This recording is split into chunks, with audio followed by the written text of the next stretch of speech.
welcome to Motorcycles and Misfits, coming to you from the Recycle Garage in sunny Santa Cruz, California, USA. Boy, oh boy, oh boy, oh boy. It was sunny today. It was sunny, but a beautiful breeze. Now, I confess, I kind of showed up at the end because I was doing other things, but it was just gorgeous when I pulled in. Jim, you know what? I tell you what, before we get into what we did today, we'd better have a chat and see who is in the room this evening. I, of course, am Emma. Hello, darlings. It's simply lovely to be here. Sitting to my left, it's the man of 1,000 knobs, and he twiddles with them. It's Johnny. I love my knobs. I really do.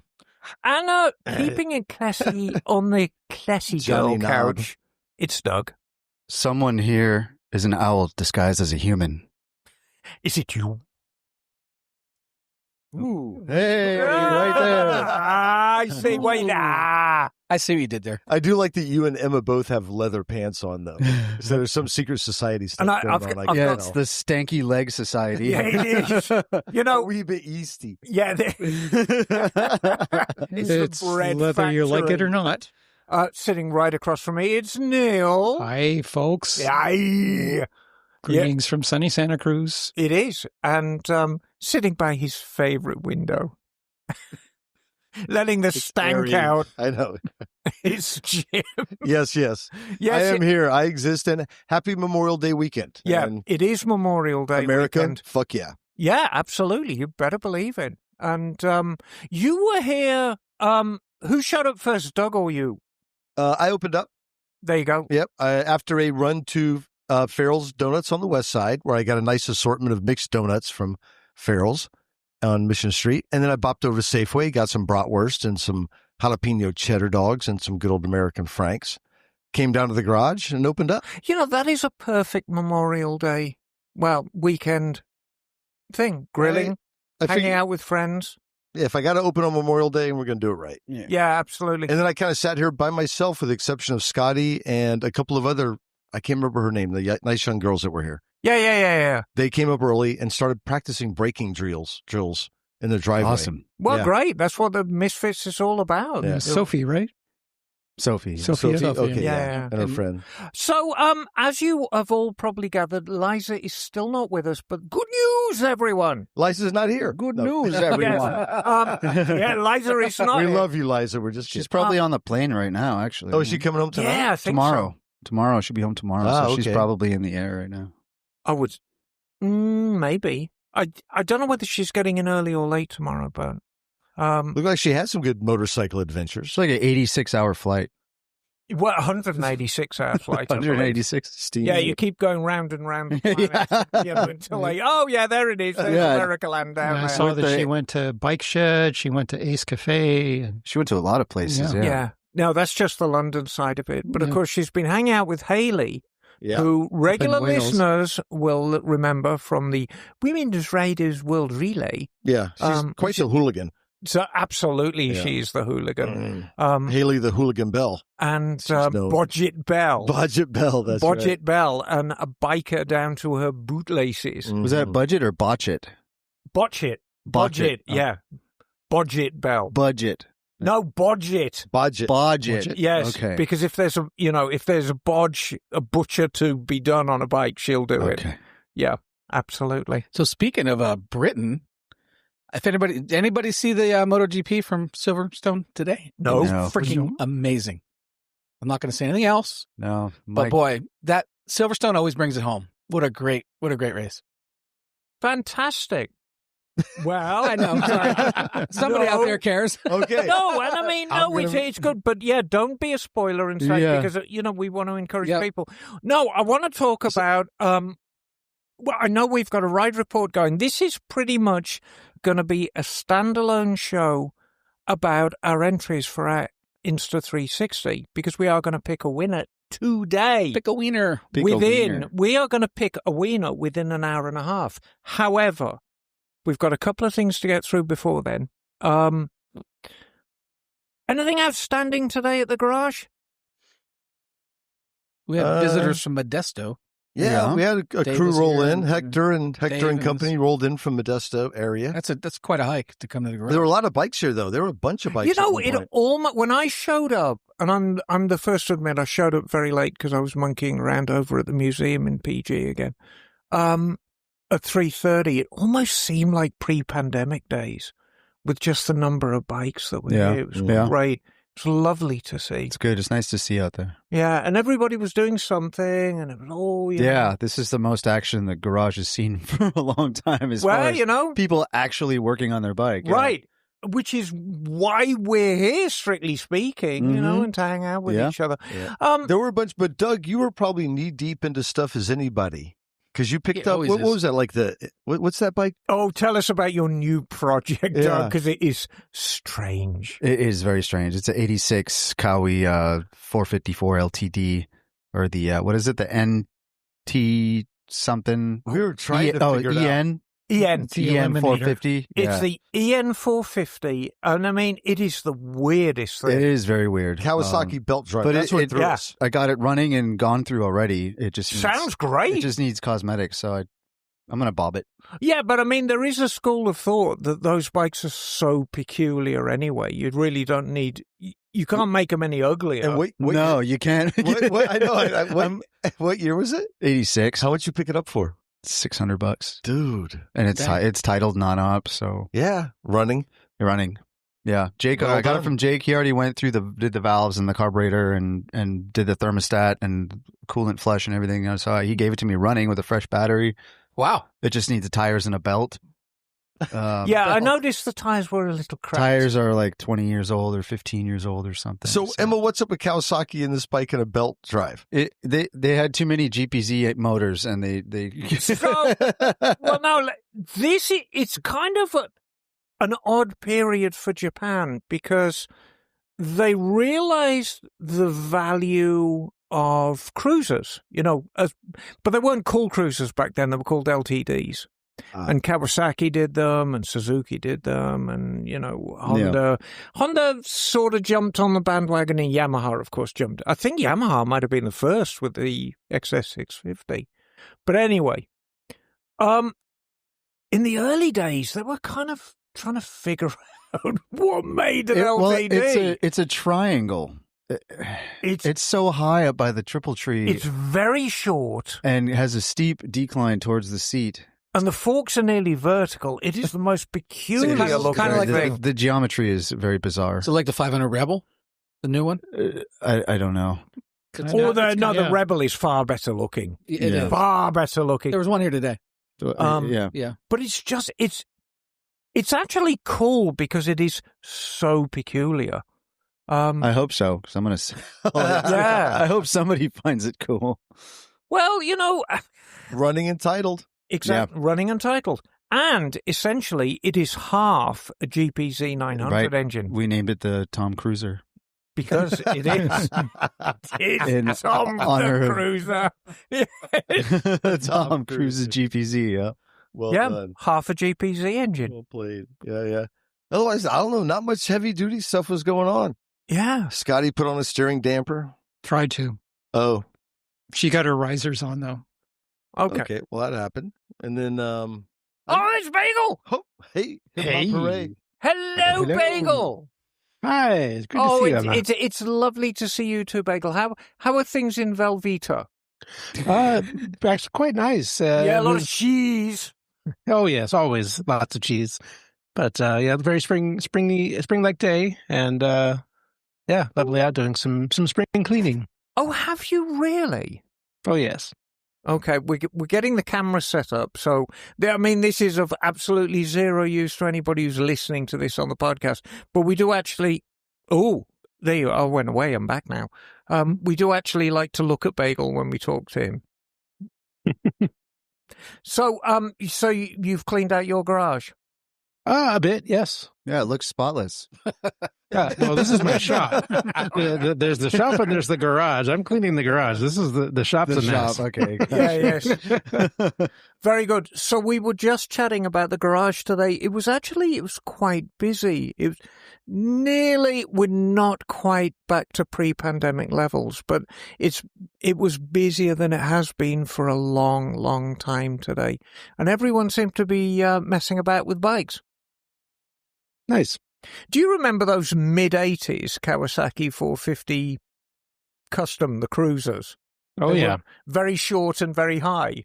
Well, Mhm. Doug's got one. Oh, wow. And God, when you actually see them in the flesh, you have forgotten how peculiar they are. Yeah, they have kind of like the Brokeback design, kind of. Well, I must admit, it Or does sway kind of back? look like it's been squashed. I don't know what it looks like. No, it looks like it's a normal cruiser that you were sitting Yeah. at the stoplight, and then And somebody then- rear-ended you and pushed it's you in the got, front. like accordion did. Yeah. Yeah, exactly. Fold like a taco. Yeah, absolutely. And, you seem to be doing everything to make it even shorter and higher, which Yeah. is going to make it extra cool. It's going to be so gooky. Yes. But, so enough of what we did in the garage. You got a ride report. And I know it was you, John, and Jim. Scotty, And Yeah. Scotty, too. Yeah, and we also had Josh. Josh was with us, and Josh's friend Michael, I think. Mm-hmm. Yeah, Was this it in a good group. SoCal again? Mark- Were you down in Mark- Mojave? Mark, I think. Oh, Mark, yeah, sorry. Yeah. Anyway, no, this time we were at a place called Moon Rocks. So this is some BLM land north of Sparks near Pyramid Lake. Oh, I know Pyramid Lake. There's a lot of odd things, apparently. You can fish from a ladder in Pyramid Lake and catch huge trout. Who knows? Oh, wow. But John and I had been there before.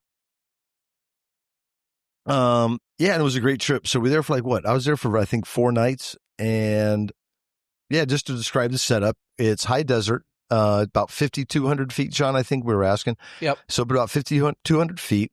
And it's beautiful. So it's a lot of, first it looks kind of like open rolling desert with mountains in the background. But all of a sudden, when you get into it, there's just all sorts of variety and different little ecosystems and biospheres and different types of riding. So if you can picture in general, it's a kind of an open valley where we camp. And there's a place called Moon Rocks where it's a lot of technical riding. They do the Jeep crawls and all that. We're about 5 miles in from that, and we don't really see any people, huh, John? No. Yeah. Well, it's not a hugely populated, because if I remember right, you basically you go to Reno and then head east. Like Yep. almost going out towards Wendover, but it's not quite going out towards Wendover. It's kind of on a tangent there. Yeah. But it is not hugely populated. Yeah, which is great. That's part of the reason we go. And what really made this trip special was just the weather and time of year, but was the company. We had a nice group of riders. Yeah, we did. John was there. Josh was there. My wife came. Yeah. Yep. John's wife came. Scotty was there.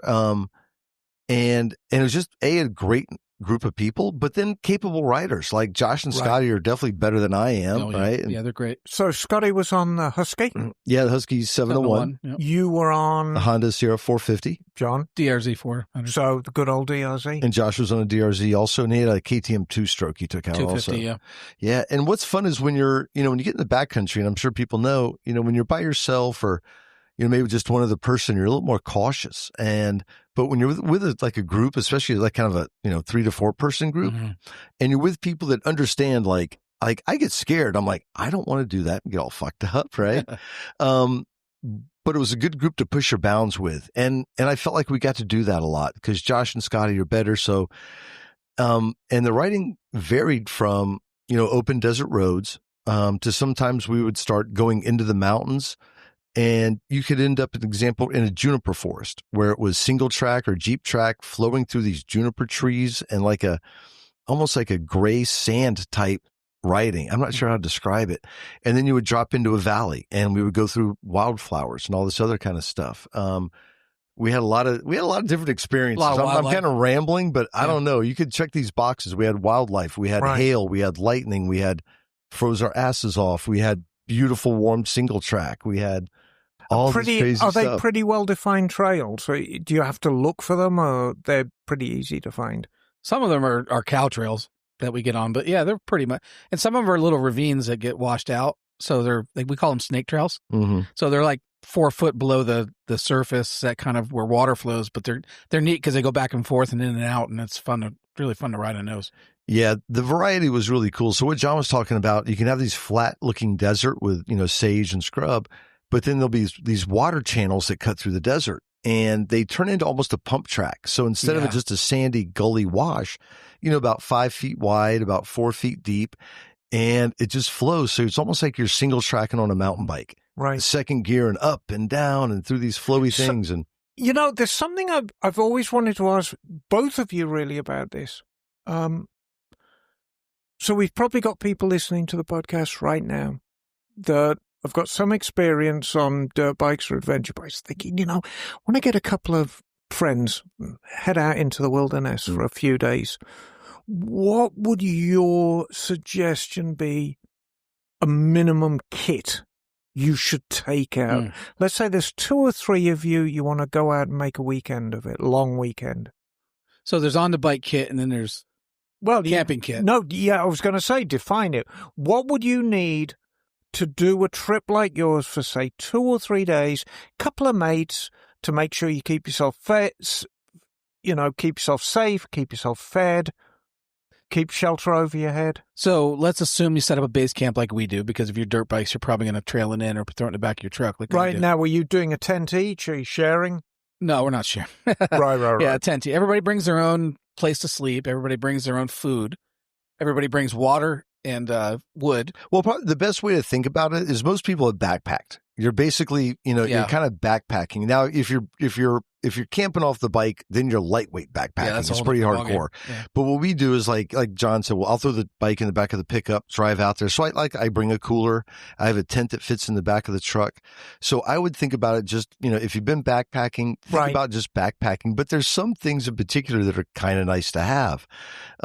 Like I bring a yoga mat. That's always really nice to have because you can stand on it when you're changing your clothes, or you can anyway, a little yoga mat. I brought the pop-up and that saved our tail this time. Pop-up's good. The other thing is don't underestimate how fucking cold it can get sometimes. Right, so always make sure you got layers. Yeah.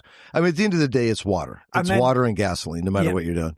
Plenty of water that you can actually drink, and plenty of protein, like protein bars and just quick things that you can eat. If you're crashing, you can pound a protein bar and it'll get you through. Where I've got gravitated to, Neil probably has a lot of thoughts on this, is I cook all my food, or my girlfriend does for me, is cook all your food before you go. And literally then all you have to do is just heat up something. It sounds fun, like, oh, let's go cooking when we're fucking riding camping. Dude, cooking's a pain in the ass. I just do the freeze-dried meals. Oh, yeah. Well, I mean, freeze-dried, that's like, but like I had this like creamy, cheesy risotto with homemade meatballs and like ravioli and like killer chicken stew, but it was all homemade. And what's nice about it, it's compact. There's very little waste. Like my garbage, for the most part, I was in a small plastic bag for the whole weekend. It was mostly coffee grounds. But I'm a big fan of coffee. Well, prep your food before you go. Home cooked meals, because it's healthy. It works good. It's easy to make. And then you gotta have coffee. And I got a little AeroPress. Have a little stove, of course. Have any of you oil? Yeah. Have any of you ever tried those army rations? No, I get the better ones from REI. They're actually fairly decent. Some of the peak ones. Yeah, they can be. Yeah. Yeah. But no, I'm not trying to eat any sea rations on this. Yeah. Yeah. But then there's stuff on the bike. Right. And so the next thing is, so what do you need for the bike? And I mean, you need some tools. Well, right, sure. I had a flat, so I had to be able to change a flat or pull out a tube. But you rode back to camp, which was handy. Yeah. Sure was. You don't carry bike tools on the bike when you ride, do you? It depends on who I'm with. Yeah. If I'm by myself, I do. Yeah, if you're by yourself, do. But on the bike, so what I carry is water. You can't have too much water. So when I go out to ride, I'll take 3 liters in a Camelback, and the Camelback obviously is good because you're drinking all the time. Tools and stuff wise, I always carry a big toe strap. Actually, I have a couple of them. Always carry paracord. Always carry glow sticks. And then emergency blanket. Yeah. Well, then beyond that, I have a first aid kit that I've just basically customized. It's in a heavy duty Ziploc bag, and it's got all the stuff that I think would come in handy. So a lot of blood stopping stuff. It's got some pain relievers, muscle relaxants, a shitload of Band-Aids because we do get scraped up. I've got a signal mirror in there, which is small, but a signal mirror comes in super handy if you're kind of proper fucked. I got a compass in there. And a few other ditties in my but emergency blanket, same thing, little poncho, basically, garbage bag you can throw in. Garmin. Yeah, always ride with a Garmin or a Spot or whatever, but some sort of a GPS thing. Yeah. Where if you do eat shit hard, you can be like, okay, things aren't working properly. I need some help here. Now, if you got, if you're running tubes, you got to bring an extra tube. A lot of times you'll just bring a front tube. Yeah. Here's the advice I'll give to John and everyone else is if you're riding mostly on dirt, consider the moose bibs. Because I switched over to that side about a year and a half ago. And I can't tell you the mental relief to not have to worry about getting a fucking flat. Oh, yeah, I can only imagine. Because we spend very little time when we did a little bit of pavement on this trip because we were trying to get out of the weather. But to not have to sweat like fucking a flat tire is really nice. It's worth reiterating again. Please, please don't ever consider riding on the street with moose. See, that's why I've stopped not putting it in there yet. It will end badly for you. A moose bib is equivalent to about 10 to 12 psi. Yeah. Is what it feels like. Mm-hmm. And it's simply too little to be riding on the street. What is this moose bib? It's like that foam insert you stick in. It looks like a pool noodle. Like a tubeless type? It's like a pool noodle. It looks like a pool noodle that you put inside your tire that you don't need any air. So I've ridden on the pavement. Like I try to avoid it, but I do because you can't sometimes. Right. But the idea is like I want this to be my dirt bike, right? Anyway. And the pavement so far, I say around 55. It's been okay. Could you have like a catastrophic moment with those things or? Yeah. Well, I mean, is it a grip issue? If you have to do any like emergency maneuvering on the pavement, if you had to do an emergency stop, if you had to do an emergency lane change, you run the risk of losing control because the tire will just deflect so much. I mean, if you've ever ridden a motorcycle with 10 psi in the tires, I mean, it's ugly. Yeah. It's better on a dirt bike. I mean, it's worth remembering that something like a DRZ only has like 20 pounds in the front anyway. Right. But it's you can't ride on the street with a moose, but in the dirt, it's... Oh, it's great. Yeah. So anyway, I run the mooses in there. Yeah. I like them.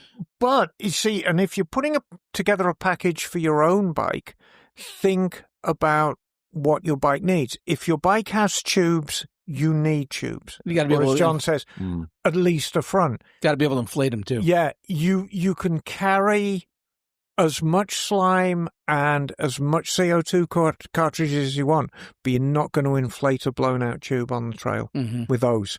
You have to change the tube. So that means you bring irons too. Yeah. So I do have because for the T7, I do bring a tire changing kit for that, right? Because it's tubes. Because you got tubes. Yeah, and what I found to be like a handy little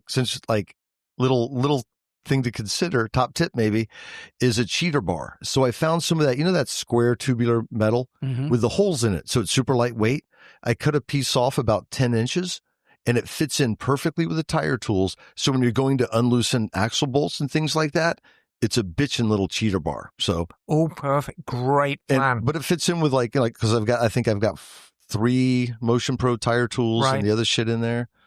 But I got to get better tire tools. Scotty had those ones with the socket on one, or socket on one end and the spoon on the other. Oh yeah, the Motion Pro. That's super light. The Motion Pro stuff seems to work. Yeah, and it's an old one, but it's a great tip.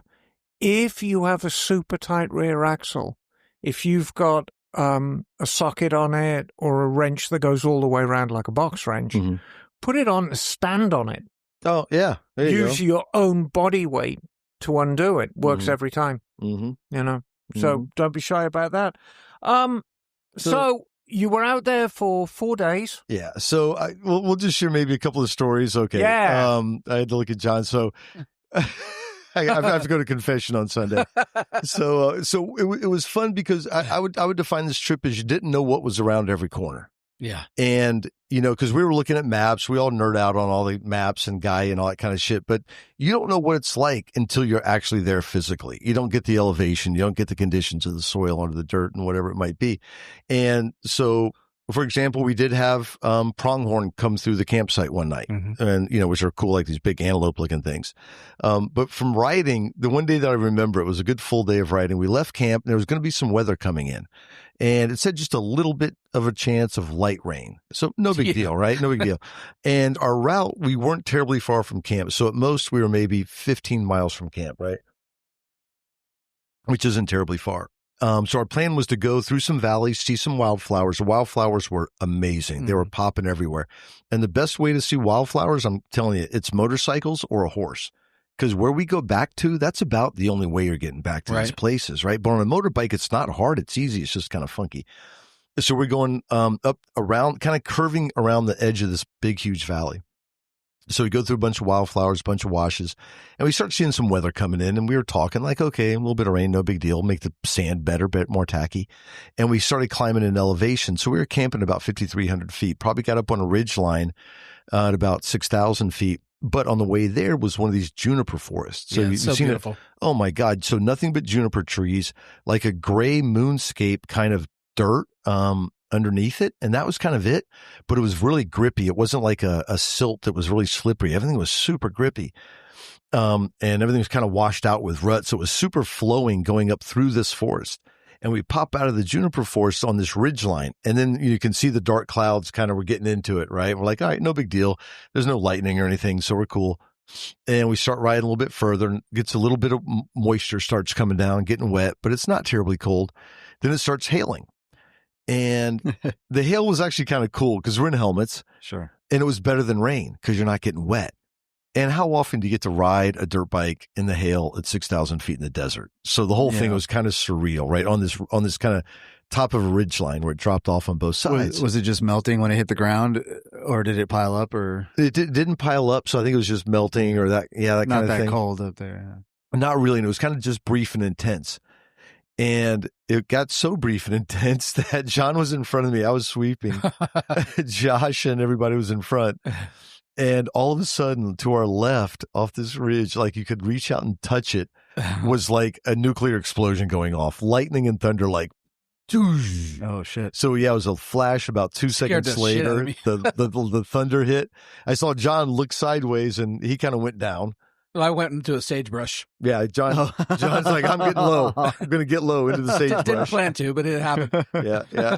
And I looked at John and I said, you got this. And I just fucking hauled ass right past him. So I'm sorry. Karma came back to get me later in the weekend. Yeah, Karma came back later in the weekend. But it was scary. Like, it was cool until then, because honestly, it was surreal. You had this gray sky, with the hail coming down and like sagebrush and these juniper trees, and it was just crazy. But the lightning changed everything, because lightning, kind of like the ocean, where we live, it doesn't care. It's like, I'll kill you. I won't kill you. Doesn't really come into my. It's pretty indifferent. So anyway, I bailed on John because I'm like, I've seen John pick his bike up plenty of times, and I'm sure he's quite motivated right now. Is that a picture of? Yeah, that's a picture of us riding into the storm. Oh, into the storm, yeah. And so anyway, I'm bombing off here. So I dropped down into a saddle, and I kept going into another saddle, catch up to the rest of the group, and we just kind of hung there until John caught up. So, but the lightning, that was kind of nuts. That was nuts. And the hail, but it was super cool. So anyway, the rain passed, and we kept riding. Again, back through this entire valley. I'm trying to remember all the different stuff we did. Well, the worst part of that was actually the main road getting back to camp when we were soaked. Scotty had the same problem I did. We got split up. So I know the area because that's my third or fourth time there. So I knew how to get back. But the roads were slick. I've never experienced anything like that before. Yeah. We had spent the whole day riding, coming back to camp, and the weather kind of came back in again, and it got cold and wet. Yeah. And we got a little separated, so we all got soaked. I was pretty frozen by the time we got back that afternoon. So we rode through the rain. I didn't know where I was, honestly, until we all kind of caught up and, there's a campsite. And I was so cold by the time I got back, my fingers were in pain. I could barely get my boots off. Yeah. It's so funny because like a half hour earlier, it was beautiful riding through wildflowers and stuff. And you were on the 450? The 450, yeah. And anyway, huddled in our sleeping bags for a while, and then came back out and kept riding. Yep. But one of the cool things as far as variety is we did a loop, and it pops up on Onyx. So if anybody has Onyx, go to this Moon Rocks area, and there's a blue loop. So we eventually carved through the canyons and all through these places to find that kind of, known ride or whatever. And again, it was everything from these big loose uphills, hill climbs where they would, kind of turn halfway and then have to go up a big rock thing. Stuff I wouldn't have normally done, except you just watch, Scotty and Josh do it, and you're like, okay, here I go. But kind of the highlight of that trip is back down, and we were only like 2 miles from this main dirt road to get out, and we were all pretty tired. We've been riding for like 4 hours by now, and next thing you know, we're going down supposed to be a Jeep trail, but it was a rocky waterfall basically for about 300 yards. Oof. And again, it's something I never would have done by myself, because once you kind of go past this first, there was a drop off that you had to get over and drop into. And then it wasn't terrible, but it was still like basically a creek. And you're like, you're not coming back up this. And even though we're only a couple of miles from the main road, a lot can happen in 2 miles, sure. right? That's what this whole trip was about. But again, with Scotty and Josh just charging it, and they're down there. So like, I ran in for a dime, in for a dollar, and rode down this kind of creek, basically Rocky Creek, for a while, and then popped back out down the main road and came back to the campsite. So it was fun being with other people where you could go places where you wouldn't normally go. Right. Further together, as the saying goes. But it was a great trip. So yeah, get out there, see your BLM land. And yeah, we had fires and shotguns. Yeah, and the usual stuff. Oh, that all you the do usual in these. stuff. Yep. Yep. So, I got up to something last weekend as well, and we're going to deal with this in another episode, because I do want to get to the Insta 360 things. But of course, last weekend was the quail. Yes. Which I did, and that is, the quail is always good fun. Did you bring any bikes to the booth? I brought 2. I brought the Trident yet I again. knew the Trident was going to be there. Yeah. Trident, I think it's year 4 for the Trident, and it always goes down well, largely because it's such a goofy colour. And I brought the GS 850, and that bike was so well received. It's such a nostalgic bike. It's just With the quail clientele. With the quail clientele. I mean, everybody knew somebody who had a Suzuki. So that went down well. Did it go down as well as gin and tonics? Gin and tonics always go down well. They were And flowing. I think I broke the record this year for the number of gin and tonics sold, or given away, I should say. Excellent. Yeah. Nice.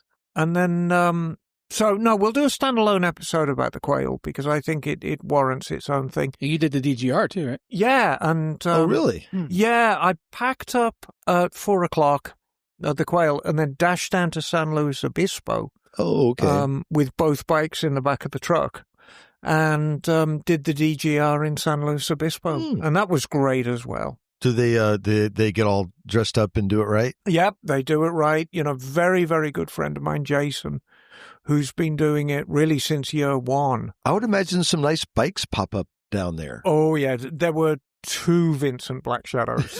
Very nice. Wow. 2 Vincent Black Shadows, a 68 Norton Commando, some really exotic stuff down there. And all right, great. Everyone. Well, it's motorcycle people down there. And it really is. It's a great motorcycle scene down there. Cool. So, and we had one in Monterey, and I feel kind of guilty not doing the one in Monterey, but, you've got to spread yourself a bit thin these days. Right, so, right. But we'll have a chat about that. But look. Before we get to that, Yes. what is the one way you can improve your riding? One of the best ways.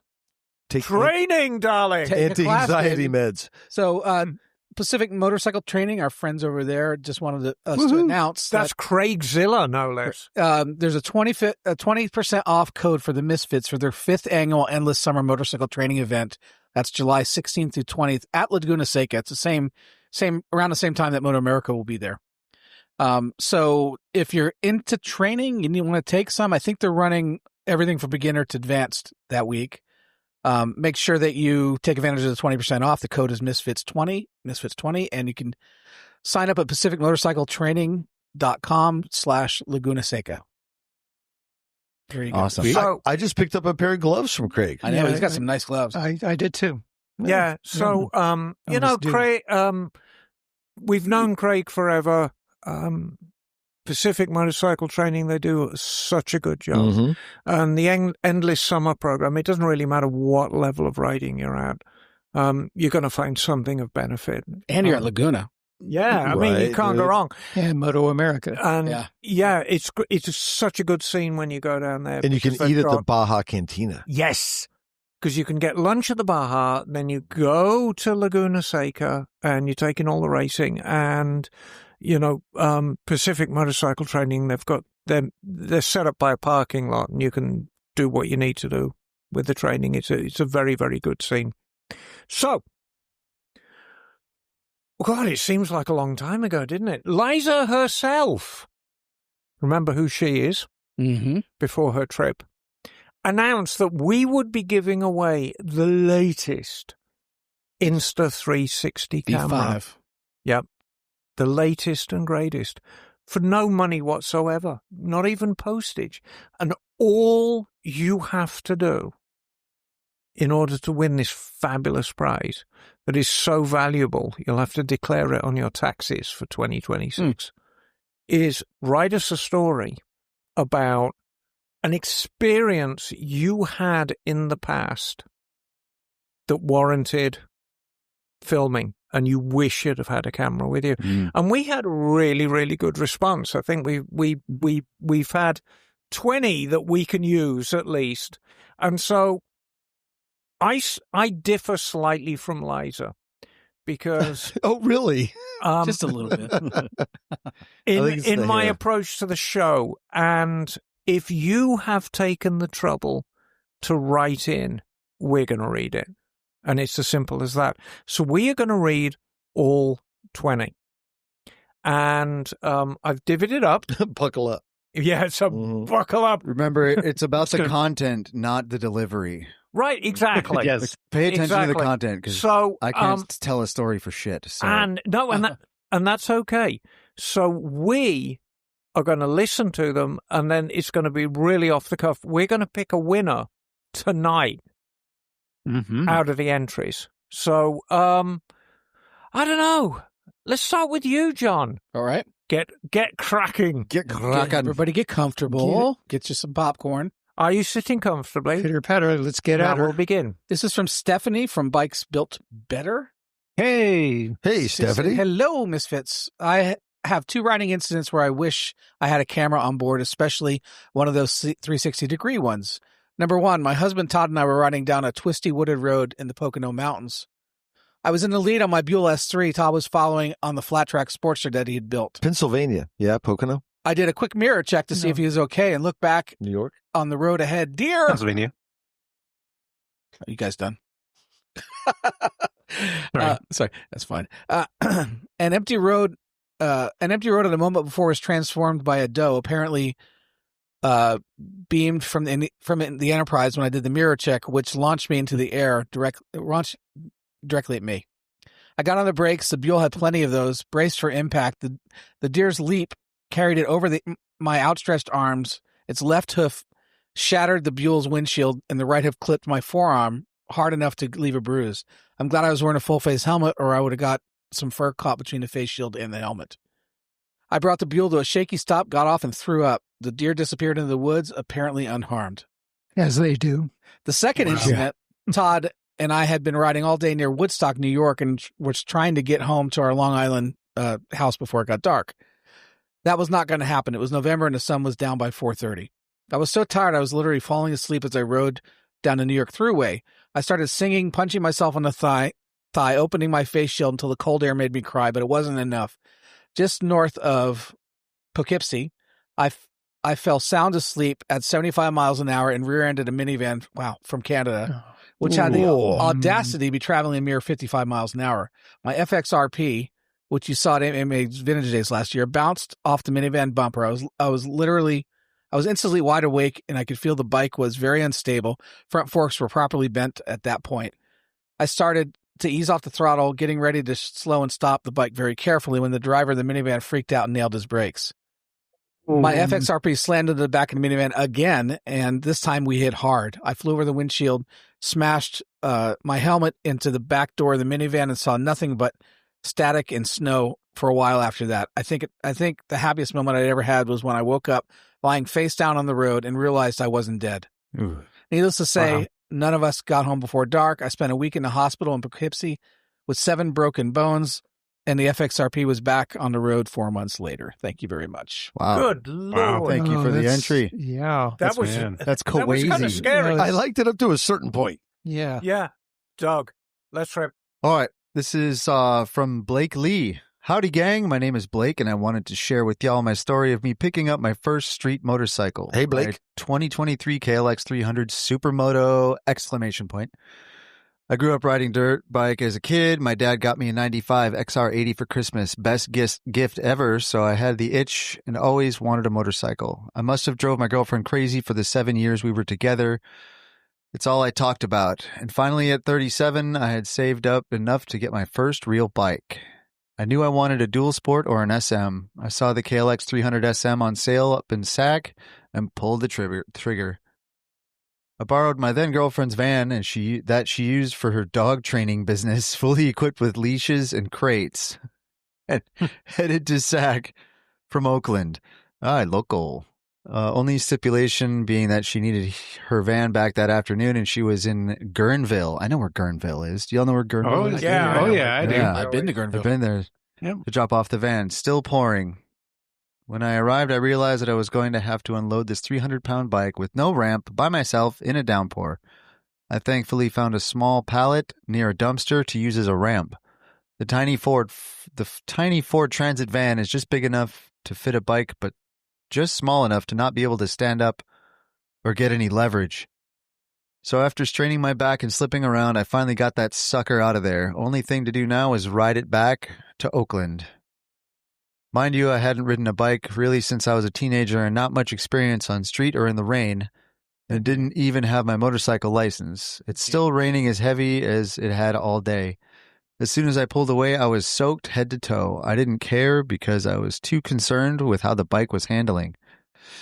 It seemed to fight me at low speeds. I thought I bought a lemon because the steering was so bad. The whole ride was freezing because I was not wearing gear, no gloves or layers, just jeans, skate shoes, t-shirt, raincoat, and a helmet. I went back and forth between being convinced that this is how I'm going to die to this thing is broken and this is the funniest shit ever.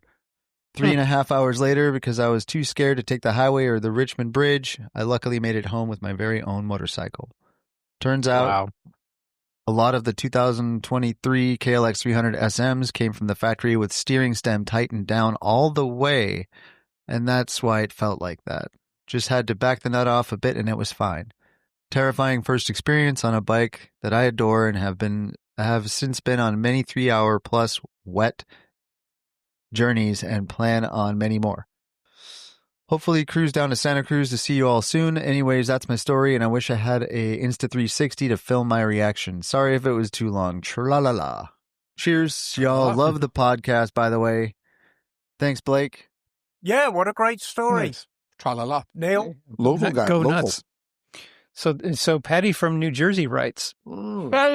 Hey. Yeah. So I took my. I love Patty. Oh, we like Patty. I'm picturing her in a satin jacket with her name on the front, Patty, and like, It's a he, but that's all right. Yeah. well, whatever. They. There you go.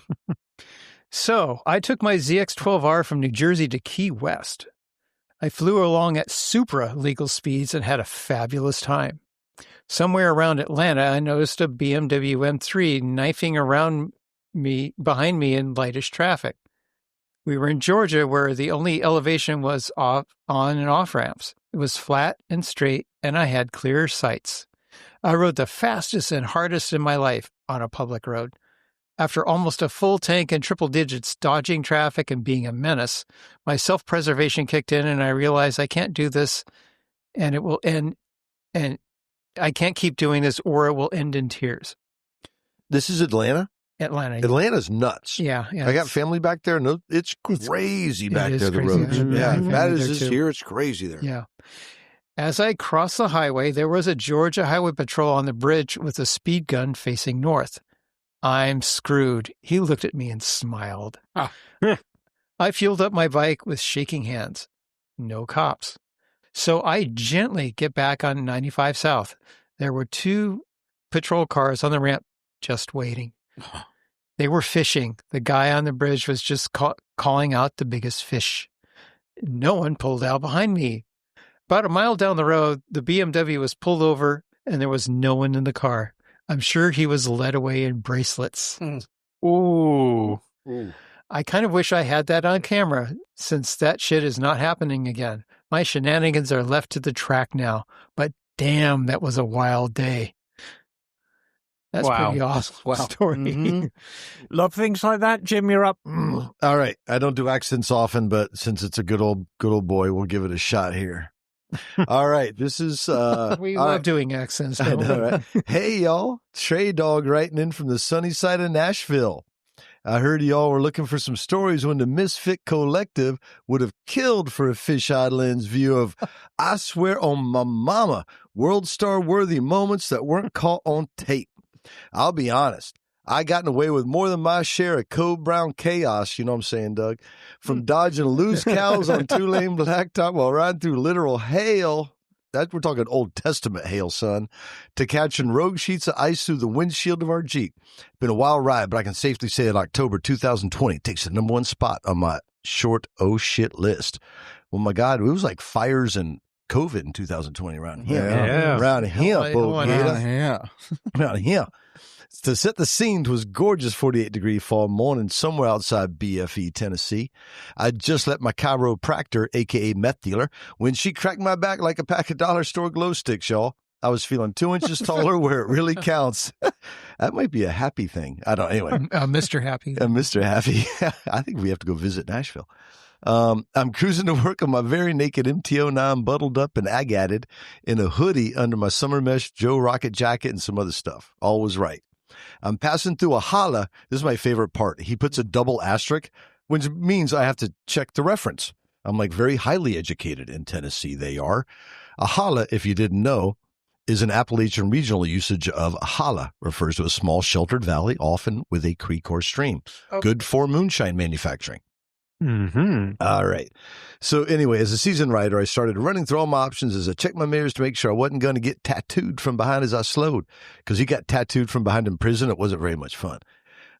There's absolutely nothing behind me and zero oncoming traffic in front of me. Nothing. Simply me and Bambi exchanging glances over a few hundred feet of rural asphalt. Mm-hmm. I could have stopped and patiently waited as this miracle of nature went on about her day, and that would have been the end of it. But no, your boy here bet all on black and ended up in red. As I slowed, she gracefully cut up the road, appeared to be heading back to when she came. I obviously knew exactly what this majestic creature was going to do as I dropped a gear to disappear. You guessed it, freaked the hell out and dart into my path of travel. As our courses collided around 40 miles an hour, I closed my eyes and said, "Sweet Jesus," locked things down. I broadsided T-boned her at the base of her neck. Ooh, okay, wrapping her hindquarters around the folks. Then in my ribs and elbow area. Sounds quite violent. The impact collapsed the dash. This is interesting. Collapsed the dash, he said, severing the harness, going to the ignition, cutting the power to the bike. Did you know that ABS only works when the bike has power going to it? So there goes that. My emergency braking threshold suddenly changed, resulting in my front tire tucking and my brain bucket bouncing off the pavement. Ow. Ow. So I'm gonna paraphrase a wee bit here, Trey Dog. I'm not, you know what I'm saying? So anyway, he had bounced to his feet, seeing Tweety Birds, and a father and son contractor crew showed up. "Man, you lucky," says the dad as he's surveying mine and my bike's fragile state. I feel like I'm reading an old Uncle Remus story. If anyone from the South, if you live near a holla, you know who Uncle Remus is, and I feel like I'm reading that. Anyway, I was lucky to have hit the dough and not the stud of a buck that would have laughed at my mesh jacket and gored me like a rotisserie rider, is what they said. Once the shock wore off, we got everything off the road, her included. I climbed in the bed of the truck to get enough cell service to call my wife, my mother, my boss, in that order, and let them know I'd be running late. I also called the non-emergency line to local PD to get someone there, a report of insurance purposes. Fun fact, middle of nowhere is equal to distant to everywhere. Apparently, all Miss Betty Dispatch did at the PD was her motorcycle deer and sent the cavalry. So anyway, they sent 5 cruisers, 2 fire trucks, and an ambulance for good old me, he says. Well, that's cool. That was the day I dropped my first deer, walked away bruising in contact with no broken bones. In a word of happenstance, the homeowner of the new Black Splash had a processing shed out back, and the father and son duo helped start the process of converting the unlucky doe into deer jerky and sausage, which I was told would be ready in a few weeks. So anyway, that all happened. In the years since, I've become an MSF instructor. Well done. I now have the cautionary tale to share with the classes, and we talk about the range really does matter. Anyway, sorry for the length, but love you guys what you do. Keep on making Two-Wheeled World a better place, and give it the beans, Trey Dog. Trey Dog. Dog. Lovely. All right. Bagel, you're up. Okay. Get my emails up here. I have let's see. This is an email from Ethan Meyer. Hey, Ethan. He says, deep in the North Cascades of Washington State, there are some of the best dirt bike trails in the country. These are long Forest Service trails that run some 30 miles into roadless wilderness and don't get much use. Two buddies and I were doing a long overnight ride into this area when we started down a new trail we hadn't noticed before. It was obvious nobody had been down this for at least a few years. There were blown down trees, washouts, and river crossings as we cut down a valley measuring 4,000 feet from ridge to valley floor. Our sense of adventure getting the best of us, we traveled on, riding what was no more than a forgotten hiking trail. About 5 miles down and probably 20 miles from the trailhead, the trail traversed a steep hillside that ended with a cliff, dropping 500 feet or so to the river below. I got a weird, almost spiritual feeling looking at the scale and wilderness of this trail and landscape. In hindsight, this should have been our sign to go home. Unfortunately, we didn't take the hint. I was leading and rode the section, navigating a pucker-worthy 6-inch step-up I hadn't noticed scouting the section. Considering stopping and helping my friends navigate the section, I turned to look just in time to see my buddy hit the step-up, stall the bike, and topple over down the hill and out of sight.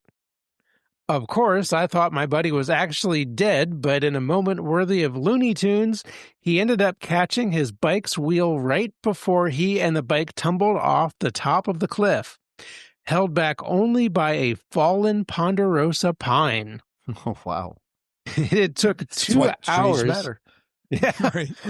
It took 2 hours to get his bike back on the trail, and we headed back to camp in the dark. If I had had an Insta 360, this moment of all moments in my dirt biking career would have been saved forever in great quality video. Hope you enjoyed the story and will consider my entry. Nothing like watching your friend launch off a cliff. Oh, I wish I had that on video. I do like the sound of that one. Oh, it's my turn. And this one is from Kirk. Hey, Kirk. Back in 1991, I was 13 and went to visit my family in McGill, Nevada for the summer. Being the proud owner of a 1985 CR80, my parents dropped me off with the bike for about a month. On a group ride over Kalamazoo Road north of Ely, my older cousin and I decided to leave the group on the way home near dusk and try and beat the last night as either of us had a headlight. We started out making good time, but came upon a cow bedded down in the road. Both uphill and downhill were too steep to pass, so we slowly followed it as it got up and meandered down the road. As it started to tire, I looked at my cousin and I said I was going to pass it. I grabbed the clutch, gave it a couple of revs, and aimed for the left side of the road to squeeze by. Right when I got to it, the cow spun around and lowered its head. In a panic, I grabbed the clutch and brakes, skidding to a stop mere feet from the head-on I would have lost. That was all the cow wanted. With a moo, it promptly turned back around and climbed off the road on the uphill side. Turning around with my head in my throat, my heart in my throat, I looked at my cousin to see him doubled over in laughter.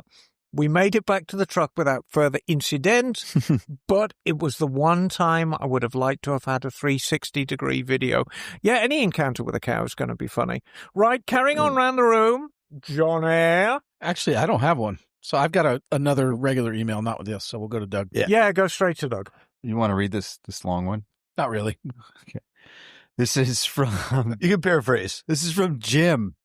You've got mine. Hey, Misfits. Greetings once again from Perth, Western Australia. Not me. As soon as I heard this competition was being announced, I knew the story to tell you. I was living in Outback, WA, in a mining town, and used to travel 4 hours to visit my family. It sounds like he already wins. Like... I had to travel the 4 hours to visit my family in the next town regularly. These trips were quite an adventure at times, as the highway between the two towns ran through several cattle stations. You would call them ranches. and the cattle would regularly wander out onto the road. Close calls at 100 kilometers an hour with half a ton of hooves and horns was something you never quite got used to, but I digress. While visiting the family in the next town, I decided to take my daughter for a ride. We were just cruising about the streets in town, enjoying the sun and wind, when suddenly a wedge-tailed eagle rose up from the side of the road as we passed, flying in front of us as it took off, nearly smacking into the fairing. It was close enough that I instinctively ducked as I saw it coming. It was only as I started to straighten up in the saddle that I realized that the eagle must have been just as startled as I was, because it had dropped the snake it had in its talon as it flew over us. Oh, Yeah. The snake did actually smack straight into my fairing, then disappeared under the front of the bike. I have never pulled up so fast in my life. I'm pretty sure I kicked my daughter's helmet as I jumped off the bike and did the most thorough and frantic search to try to find the bloody snake. Because they got the bad snakes down there. They got the Oh, bad yeah. touch They snakes. got bad- poisonous. Everything. Everything is Yeah. bad. Everything will It kill was you. nowhere to be found. We eventually got back on and rode off, but was never quite convinced that the snake wasn't an unwanted passenger somewhere on the bike until we got That's horrible. home. Jeez. Looking back, it's a funny story, but it took quite a while for the adrenaline to wear off, and even longer for my daughter's nail marks to disappear from my ribs. Oh, I can only hope the snake appreciated us saving it from being the eagle's breakfast. Anyway, I sure wish I had an Insta 360 on board to catch the look on my face when that happened. right. I'm looking forward to hearing all the other crazy stories, and so glad to hear Miss Emma is feeling better. All the best, Jim. Oh, nice one, Jim. Well done, Jim. Yeah. We like Yes. our friends from down under. Right. Struth, mate. Right, come on. Okay. Nail, you're up. All right. This is from Ian. And so he writes, or they write, Misfits. In 1999, I was 19, living in Brooklyn and going to art school. For fun, we rode BMX bikes all over the city, spray painted the subway tunnels, and generally lived as invisible as possible. Critical mass bike rides were popular Friday night activities, starting at Union Square and going who knows where. One of the most memorable of these rides was when we took over the Brooklyn Bridge and blocked traffic headed into the city with our mass of cyclists. Some might see this as misguided politically, but that's a debate for a later date. My moment took place during this very critical mass ride. Prior to getting on the Brooklyn Bridge, the entire mass was on the Manhattan Bridge bike path pedaling downhill into Brooklyn. My friends and I were on heavy BMX bikes racing in the lead of this huge group. To the right of the bike path was a set of giant pillars and some steps. I rode off the length of the stone stairs, intending to just hit a small 3-stair. Instead, I caught my rear peg in a grind, showering sparks on the throng of cyclists behind me. What looked very intentional, but was very much not. The fact that I had such a large audience behind me was why I wish I had a 360 camera. Alas, old New York was a very fun place to grow up, and I'm sure there are a million moments I'm forgetting. Cheers for the great show. Right on. And that's from, I know who that's from. That's Howardian. Howardian, that's right. Howardian. Yeah, and I like about the sparks. That's Yeah. exciting. Sparks are always great. You know, I read his book, Puppy Dog Ice Cream, and that cat led a pretty bohemian life back in the day in New York. Jim, you're up. I love bohemian anything. That's a great word. All right. Oh, I can't do an accent on this one, but this is from our good friend, Aussie Adrian. All right. Hey there once again from the great ocean road in Australia. Thanks for providing me my weekly listening pleasure. As usual, I love the last podcast, and the Misfits have possibly and inadvertently made some world-breaking news. Not sure if your esteemed guest, Gordon McCall, made a minor slip-up or let a cat out of the bag. He mentioned Bamoto Kawasaki was entering MotoGP next year. Excuse me. Did he perhaps mean Bamoto Kawasaki is competing in World Superbike this year? I'm surprised Emma or MotoGP guru Stumpy did not comment further on this. Well, that's a deep dive. Because I haven't heard it. Yeah. One of Emma's fellow Brits, Alex Lowe's, is actually riding on the Bamoto Kawasaki bike now in 2025 and doing okay. Since I mentioned Emma, who I have sincerely missed the last few episodes, Oh, that's very sweet. I thought I would also mention that a current Moto2 rider from Belgium is named after one of her favorites, Bazo. Barry Sheen. Oh, Baza! Baza, that's it. Yeah. The writer's name is Barry Baltus, and he even wore historic Sheen liveries at the 2024 Aston GP as a tribute to our loved Barry Sheen. I must add, his helmet didn't have a hole drilled in for a race cigarette. Although, enough trivia. Enjoy your riding weather whilst have the perfect autumnal conditions down under. Ride safe, keep your feet on the pegs, reach for the stars, Aussie Adrian. Oh, lovely thing, Adrian, and thank you for the goodwill. Do you have another one, Bagel? Yes, I do. Well, that wasn't even a fucking Insta. This is a great email. Just roll with The it. email, that was exciting. This is from Haley Malk. Hello, Haley Malk. Hello. And Haley writes, Haley here with my Insta 360 worthy story. Cheers, guys. We were on a 15,000-mile odyssey through Central America. While countless moments should have been documented by an action camera, the moment that wins them all out was in a small coastal village in El Salvador. We had fully loaded up our trusty KLR 650 and ordered the unofficial national drink, a banana milkshake. We went to start the bike, and the starter clicked. Dead battery. The ground was too flat and the bike too heavy to bump, so we looked around for help. Just then, an armored vehicle filled with masked men holding automatic weapons rolled through town. Whoa! We could see the town folk recede into the shadows and close their doors. But there we were, stuck in the middle of the street with a dead KLR, and they were driving straight toward us. The vehicle slowed down as it came alongside. A burly guy jumps out, and we thought we were done for. He pulls down his mask and asks, "Necesitan ayuda? Need help?" We exhaled. They hooked a chain to the bike and towed us down the main drag so we could pop the clutch, with the townsfolk looking on in disbelief. It wasn't until we were headed out of town that we reflected, we got lucky. Yeah. Might be a good time for a new battery. And we rode straight to the nearest motorcycle shop. An Insta 360 camera mounted on the bike would have been able to catch all the details of this wild and unique situation. Gosh, I mean, that is quite something. And possibly confiscated. I was going to say, arguably, Maybe. an Insta 360 might have gotten them murdered. So anyway, maybe. Yeah, maybe. Or, they were happy to help, so, Here's a submission from Michael. Hi all. I had an incident that was just a few seconds that I wished I had a camera for.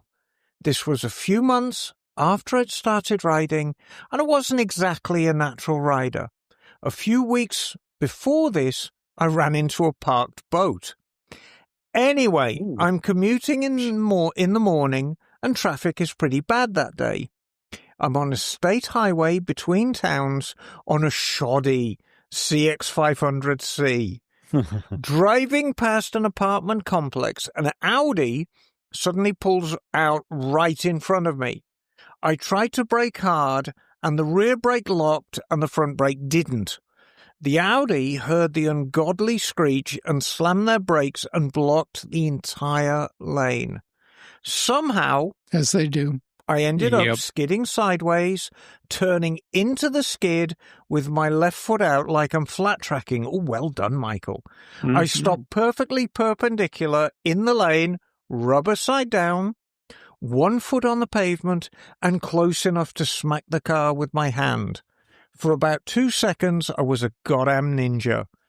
I was that scene in Akira where he slides. Yes. Anyway, I went on into work and didn't need any more coffee that morning. I was very, very awake, and my bowels had no problem emptying. Should have thought you'd have emptied them already. Yeah, Michael. Code Brown moment. Yeah, it's definitely a British Racing Brown moment. Thanks for the podcast, and if it nets me any bonus points, my birthday is in May. Thanks, Mike D. from South Carolina. Nice one. Yeah, Happy birthday. bribery will get you nowhere, Mike. Lies. Do you have any? Let's go I have straight to those. 3. Come- Okay. No, well, just next one. I'm going to read all 3 of them at the same time. Are you really? No. No, come on, just read one of them. This darling. is from Joel. Joel. In 2020, I decided I wanted to do an iron butt. Besides being borderline hypothermic at my first gas stop and all my breaks being way longer than I planned on, it went okay until dark. I was rolling through Eads, Colorado to connect with Highway 96 sometime after the sun had set. I'm 800-ish miles into the ride, tired, getting cold, and ready to finish this thing. Lighting seems dim, but I'm living through it. You come into Eads from the north, go under a rail overpass, and veer right onto 96. With 1,500 feet, you're out of town. As I round the corner let me start this over here. As I round the corner, an entire family of the fastest, jolliest trash pandas, a.k.a. raccoons, you've ever seen crosses the road, forcing me to grab a ton of brake and get upright. Splitting some of those would-be saboteurs and getting in my way. Just as my blood pressure settled back to pre-medication levels, still high but hadn't quite killed me yet, and my pulse dropped below the tachometer rate, I saw a doe mule deer 15 to 20 feet off my side of the road in a ditch. About that time, my lights mysteriously brightened. There was a huge, pronounced huge, mule deer buck standing in the white fog line of the Highway 96 right effing there. Huh. Like point on the ground next to you, that's where he was. I didn't do anything but not fall down. That's it. That's all I could do. I finished the iron butt a few hours later, but cold but happy I did it. 20 hours, 1,060 some miles. I camped for 2 nights and rode some great mountain highways and byways before heading home. A few months later, someone asked me what was wrong with my headlights. My Road Glide has dual sealed projection LEDs. One had a bad ground and would randomly cut in and out. That's why the lights were dim and then randomly bright. All in all, it was scary. I didn't die, but would be way cooler if I could prove it. I would have to. I do have some shitty video of me passing cars in ways my mother would be pissed about on mountain twisties, but nothing like that kind of camera would provide. Joel, longtime listener, one-time show guest. Oh, that's Nice. nicely done. Yeah, trash pandas, does, and bucks all in one trip. Oh, you did the whole And an sightseeing iron tour. butt. I sense a theme here. Yeah. A lot of animals showing up in these. Yes, like a zoo, really. Yeah. Neil, you're up. Okay, this is from Whitney. And Houston? Hi, Whitney. Meza is her last name. Okay, very good. And she writes, "Hi, Liza. I saw your post. My friend Michelle Lempier reshared on Facebook to be entered into winning the Insta 360 device. I was coming home last summer from my latest long-distance endurance ride, riding from Key West, Florida to the very top of Prudhoe Bay, Alaska in just 9 days. I was just into the United States again, cruising along the highway in Montana, and set my cruise control to the limit of 80 miles an hour. My bike went wider than it should on a curve, but I ended up keeping the bike upright for at least 100 feet in the ditch, and the police officer said, somehow keeping myself away from the metal guardrail. I was able to walk away from the accident with just a scratch on my lip, a small concussion, and some bruises on my hands and legs. After going 80 miles per hour, it feels absolutely insane that it wasn't any worse. The bike unfortunately was absolutely totaled, but I am very thankful to be in the condition that I was. I appreciate the opportunity to share my story and let me know if you need anything else from me." So she sends pictures. No, and we will review those. Actually, she was featured in a copy of AMA magazine recently, and that's a Pan America. Yes. Are you done, Bagel, or do you have any more? Well, I don't have any more emails, but I do have a story of my own. We're going to come to that in a minute. Okay. So it looks like it's just me, Doug, and Neil. We're getting down here. This is from Jason in Seattle, a.k.a. Six Bike Garage. Also, one of the dumber things I've done. It happened in North Dakota. Well, a lot of things happen in North Dakota, darling. I was on a ride from Seattle to Minnesota on a big black Suzuki GSX 1100G. The mighty G. Come on, G. Mm-hmm. It was a great trip with many highlights, but was the first night of the trip. And while setting up my tent, I'd realized I'd forgotten my sleeping bag, and it was cold overnight in northeast Wyoming. Oh, and it do get cold in northeast Wyoming. The backstory is important as it helps explain my mental state and the poor decision I made in North Dakota. After 2 nights with almost no sleep, my route was to be approximately 750 miles of the twistiest roads I could find between Yosemite and the Black Hills, including stops at Medicine Wheel and Devil's Tower, famously featured in Close Encounters of the Third Kind. Tra-la-la. This means something. Yeah. My plan was to include a quick stop at Mount Rushmore to end the day, but I was running behind, skipping meals, losing daylight, and unsure where I was going to be sleeping. Riding north on the Pigtail Highway, which is 16A, I came across a massive herd of buffalo in the road. A herd. And several cars stopped and waiting.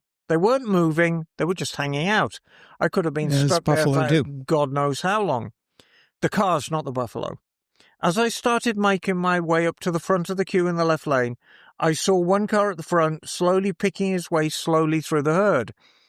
I found myself thinking, I'm running out of time. If a car can get through them, I can too. I started making my way through slowly, stopping and starting as needed along the way, trying to give them a little space at least. It was all fine until about 3/4 of the way through, a juvenile buffalo rounded its parent about 5 to 6 feet in front of me. The next moments happened in slow motion. It startled, its parent snapped to face me, and my heart stopped. Oh, jeez. Everything froze. It seemed to be making eye contact with my bike, and everything about its body language told me it was about to ram the hell out of me and my bike. Some instinct told me not to make eye contact with it, so I was trusting my peripheral vision, waiting. After several seconds, it looked away and took some steps away. I made sure the rest of the way through and found about 6 people out of their cars on the far side, staring at me with slack-jawed expressions at the stupid thing I'd done. One guy had a camcorder and was filming it. I wish I could see that footage. Cheers, Jason in Seattle. More animal encounters. You got to watch out for those fluffy cows. Doug, you're up. Okay, this is from Sean. Sean. Hi, Sean. Sorry, guys, my glasses are horrible, and this is so bloody small. I can't read this. Well, do you want a big print, darling? No, I think I'll be all right. From Sean, I'm not sure how well this incident would have translated to video, but this happened when I first started riding. I had only been riding for about 3 months, and I bought a second bike, KLX 250S. I was on my way to test on some dirt trails near my house. As I am on my way to the spot headed down this little twisty back mountain road, I am mid-turn when a plastic shopping bag from Home Depot gets kicked up and hits me right in the helmet visor. Oh, no, not Home Depot. Not Home Depot. Because I was on a At least it dirt wasn't bike, Walmart. I was wearing my dirt bike helmet with the peak still on it. I'm thinking he means a visor, right? Yes. So I'm going about 40 miles per hour mid-turn with oncoming traffic on one side and the guardrail on the other side, and this bag hits me right in the visor and gets stuck on the peak. So I'm completely blind. I tried to picture how the road looked before all this happened and picture myself trying to finish navigating this turn and coming to a stop without ending up in oncoming traffic or over the guardrail. All as a new rider on a bike I had about 10 miles on. I managed to come to a stop, and after fighting to unstick the bag while wearing gloves, I finally got the bag off. I stopped about 2 feet from the guardrail. Meanwhile, the line of cars behind me are all laying on their horns, and that is why none of my helmets have peaks on them. Wow. Smart move. Thanks, Sean. That sounds scary as fuck. Neil? Yeah. Okay, so a short one here from Stephen Floyd. Hey, Misfits, I was taking an evening ride around Silver Falls. It was dusk at the time. I came round a corner to a large bull elk laid out in the middle of the tight 2-lane road with a little blood coming out of its snout. Thinking it was dead, I pulled up my phone to call the county animal control as this elk was giant and would be very difficult to move. All of a sudden, his head pops up and he stumbles to his feet. Oh, Kind of still stumbling around in the middle of the road, I start walking my bike backwards as I was about 10 feet from it. I flipped my lights on, and that startled him enough, and he ran away to the field nearby.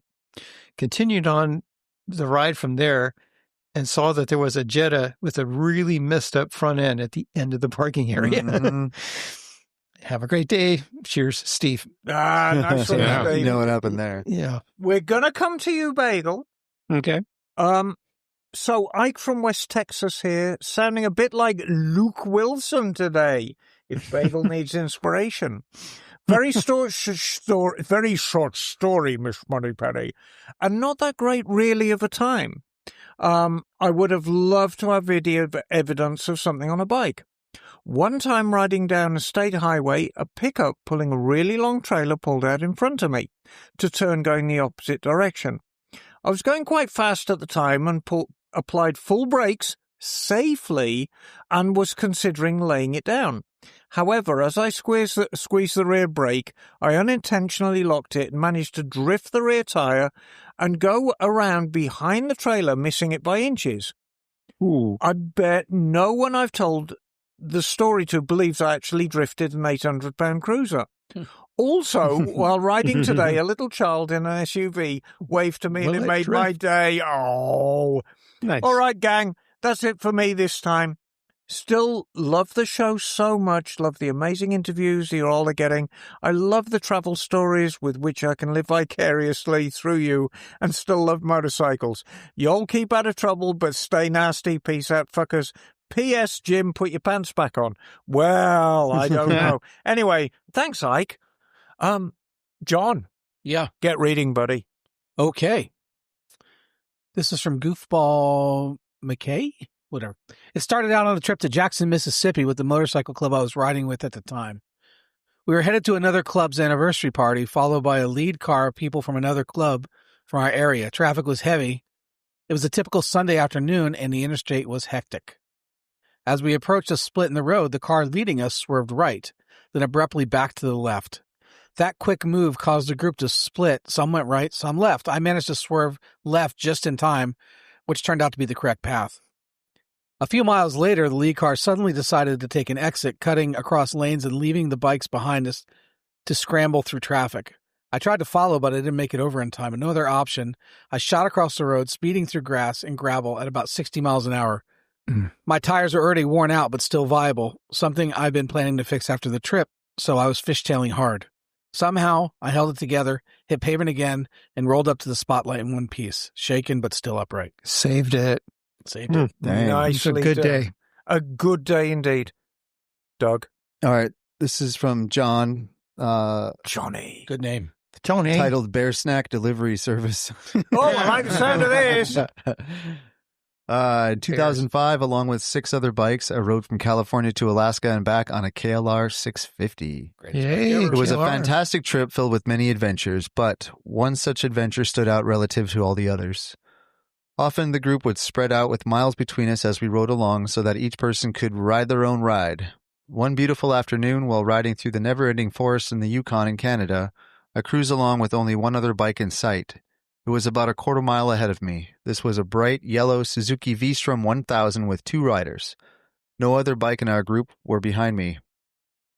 I could see the V-Strom slow, then pull onto the extreme side of the road as they executed a U-turn. I could discern no apparent reason for the maneuver. Now coming towards me at a very slow pace, I was mystified as to why, until I noticed something moving on the side of the road down a rather steep bank. There, on all fours minding its own business, was a grizzly bear. Oh. By this time in the trip, we had seen many smaller black bears, some very close to us, so it was easy to identify the difference. This grizzly was dramatically larger and of a much lighter color relative to all the black bears. It suddenly became evident to me that my fellow travelers had seen the bear as they whizzed past at speed, then executed a U-turn to get a closer look. Oh, jeez. Oh my God. Last words there. Yeah, right? Where was I? Closer look. Yeah, hence their much slower speed as they approached the bear's position close to the edge of the road near it. Just as they reached the bear's position, I could see the passenger had his camera out. He clearly expected to take at least the bear picture of the trip. If not all let me try that again. He clearly expected to take at least the best bear picture of the trip, if not of all time, and was ready to click the button as they reached the spot just above him on the road up on the bank. But before he could snap the picture, the bike tipped over to the outside of the road, landing at the top of the bank, then proceeded to slowly slide down the bank with the wheels up, and two passengers sliding before it. Basically, they became the delivery service for the very surprised grizzly bear.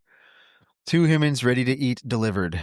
After slowly sliding down, they and the bike came to rest about 10 feet beside the bear laying on the ground. Oh, jeez. I was still up on the road approaching the scene of all the action. I had slowed when they first U-turned, so still had some distance to cover before reaching their location. From the road, I watched the entire spectacle unfold. I don't think I've ever seen 2 people pick up a fully loaded 1,000cc bike laying nearly upside down so quickly. Mm-hmm. The bear watched all the commotion without moving until the riders had wrestled the bike upright. Then he stood up on his rear legs to deliver the angry yell. In another setting, I would have likened it to an old man on the porch yelling, "Get off my lawn!" As you might imagine, our 2 riders mounted the bike, had it started, and were racing through the grass up the embankment to reach the road like it was a motocross jump. Yeah. The bear stayed on his 2 legs and pivoted to watch their progress, returning to all fours as they reached the pavement. We continued on our way down the road as, looking in my mirrors, I see the bear return to his foraging. No pictures were ever recorded, so the entire event remains a story. Think of what might have been if an Insta 360 was there that day. Best regards, John. That's pretty good. That's pretty incredible. Yeah, I enjoy that story. The title for that story should be MRE, Motorcyclist Ready to Eat. Right. Neil? All right, this is from Alex Zangina, or Zangina. Okay. Hopefully I don't. Alex Z. Hopefully Alex Z. Yeah. Hi. I was listening to your awesome podcast and remembered this story. Might be good enough to win this rad camera. And the title is In a World Without Common Sense. 2 men dared to rev a corpse. It was sometime in the late 80s, a time when hair was big, phones had cords, and both knowledge and common sense were rationed out like powdered milk in a war zone. Based on those 2 key shortages, my buddies Mike and Jeff decided it was a good day to bring a very dead, very stubborn, kitted out Lambretta to life. Hey, Bagel, this is for you. Yep. I know Alex. Yeah, After an hour of kicking it like it owed them money and pushing it around like a broken shopping cart, they had a stroke of genius. Tow it with a Vespa Rally 200. Yes, tow it. What could possibly go wrong? They lashed the Lambretta to the Rally using what I can only assume was either a ratchet strap or an old bathrobe belt. The strap was looped around the Lambretta's headset like a noose secured with the Vespa to the Vespa's rear rack, which is never designed for anything more than strenuous than a baguette and a 6-pack of Peroni. They take off. Jeff's riding the Vespa like a roaming chariot racer, and Mike's on the Lambretta, grim-faced like a man preparing to punch start a goddamn volcano. Jeff dumps the clutch into second. Wham! And the Vespa rack nearly rips clean off, and the Lambretta makes it sound like a garbage disposal trying to eat a kazoo. Oh, a deep gurgle, the carburetor groaning like it was waterboarded with fuel. Then, miraculously, it fires to life. And Mike, either possessed or panicking, gasses it like he's qualifying for Isle of Man. And that's when things go full Looney Tunes. Oh, boy. Mike miraculously hits the... Mike hits this hilariously dramatic shift into third. Ka-chunk, and Lambretta takes off like a cruise missile, yanking the Vespa like it's a toddler's pull toy. Oh, no. They're doing maybe 20 mile an hour tops, but the Lambretta suddenly whips past the Vespa with the umbilical cord still tied to its butt like the world's worst bungee setup. Oh, shit. Jeff hits the floor. No helmets, no jackets, just raw denim, exposed elbows, and the kind of wide-eyed horror you only see in plane crash documentaries. The Lambretta screams past, dragging the Vespa rear and sideways like it's auditioning for Fast and Furious. Scooter drift. The whole Vespa rearranges itself front to back in a move I can only describe as a figure skating triple axel choreographed by Satan. Mike is ejected, not gently, not gracefully, just launched, ragdoll style, toward a donut shop, arms flailing like a wacky inflatable tube man with a death wish. Meanwhile, Jeff is off the Vespa and crawling on all fours, trying to find the sky and probably some of his dignity. It was terrifying, genuinely. A ballet of chaos on two wheels with zero logic. But once they staggered up, did the full body inventory, limbs, check, eyeballs, mostly, and realized that they were somehow impossibly still alive, there was a beat of silence, then a few weak chuckles, then a thunderous, gasping, doubled over guffaw. Never again did anyone in our crew tow anyone, not even a kid on a skateboard. Some lessons are burned into the asphalt. Yeah. Very good. smart. Scooter hijinks. That's why you push them with your foot instead. There you go. Now I'm going to read the last submission. Bagel, you've got your own submission, and then we need to choose. So this one is from Jeff. So Jeff, here we go. I'm moving in closer to the mic, make it a little more intimate. As we set off from Sailing Stones in Death Valley and took the back road over Lippinscott Pass, we passed the no service sign, or no tow service sign. I had been riding my Yamaha XS650 off-road for maybe 6 years, so I felt very comfortable riding it in challenging situations. Now, I should point out, an XS650 is a heavy bike. Not an off-road bike. It's not a dirt bike. No. Maybe too comfortable. As we started down the steep, loose dirt road, I knew that all I needed to do was not to case it. 5 miles in, I hit a rock that shifted my line, and I did exactly that. No oil, no tow. No way back up the steep road. We coasted down to the valley, and Brian started towing me with his F650 X Challenge. Through the loose sandy spots, through the dry riverbed washouts filled with babyhead rocks, through rutted roads, up the steep loose at the other end of the valley.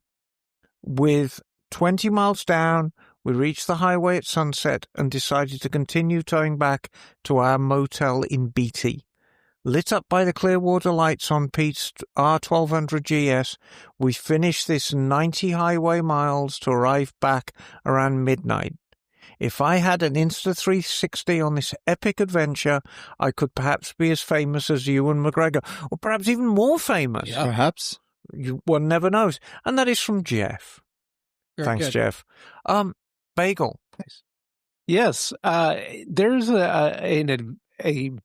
an amazing moment that I had. I talked about this on the podcast after it happened many years ago. I believe this was 2018, after I had done my big round country trip on the Vespa. Yeah. And was on my way home from Vintage Motorcycle Days.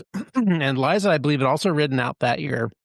And she rode home, I think, left a day later, and was, on a motorcycle going at a different pace. So we ended up meeting up in Auburn, California for the last day back, or last day's ride back. And so we were riding together on I-80, coming into Sacramento, and traffic, like it does, started to back up. And we're lane splitting between the number 1 and 2 lanes, like you do.